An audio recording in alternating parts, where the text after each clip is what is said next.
बुजुर्ग माता पिता का सम्मान करने की जिम्मेदारी पहले किसकी, बहू या बेटा। रात को 11:30 बजे रसोई में बर्तन साफ कर रही है। घर में 2 बहुएं हैं। बर्तनों की आवाज़ से परेशान होकर वो पतियों को सास को उल्ला न देने को कहती है।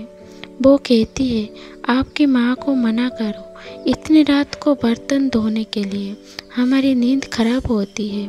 साथ ही सुबह 4 बजे उठकर फिर खुटर पुटर शुरू कर देती है। हमें सोने नहीं देती, न रात को न ही सुबह। जाओ, सोच क्या रहे हो, जाकर माँ को मना करो। बड़ा बेटा खड़ा होता है और रसोई की तरफ जाता है। रास्ते में छोटे भाई के कमरे में से भी वही बातें सुनाई पड़ती जो उसके कमरे हो रही थी। वो छोटे भाई के कमरे को खटखटा देता है। छोटा भाई बाहर आता है। दोनों भाई रसोई में जाते हैं और माँ को बर्तन साफ करने में मदद करने लगते हैं। माँ मना करती पर वो नहीं मानते। बर्तन साफ हो जाने के बाद दोनों भाई माँ को बड़े प्यार से उनके कमरे में ले जाते हैं तो देखते हैं पिताजी भी जग रहे होते हैं। दोनों भाई माँ को बिस्तर पर बैठा कर कहते हैं, माँ सुबह जल्दी उठा देना, हमें भी प्रार्थना करनी है और उसके बाद पिताजी के साथ योगा करेंगे। माँ बोलती, ठीक है। उसके बाद दोनों बेटे सुबह जल्दी उठने लगे। रात को 9:30 पर ही बर्तन मांजने लगे तो पतियाँ बोली, माताजी करती है, आप क्यों कर रहे हो बर्तन सब?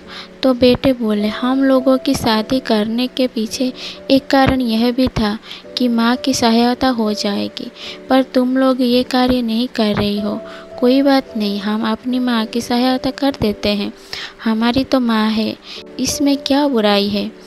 अगले 3 दिन में घर में पूरा बदलाव आ गया।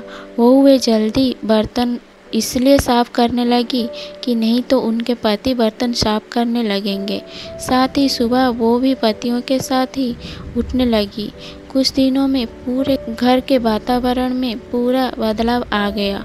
वे सास ससुर के पूरा सम्मान देने लगी।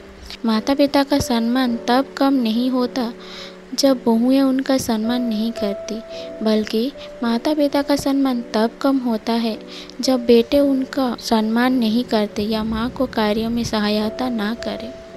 मेरे प्यारे दोस्तों, अगर यह सब छोटे गल्प आप लोगों को पसंद आए तो इसके लिए लाइक, शेयर एंड सब्सक्राइब जरूर कीजिए। धन्यवाद।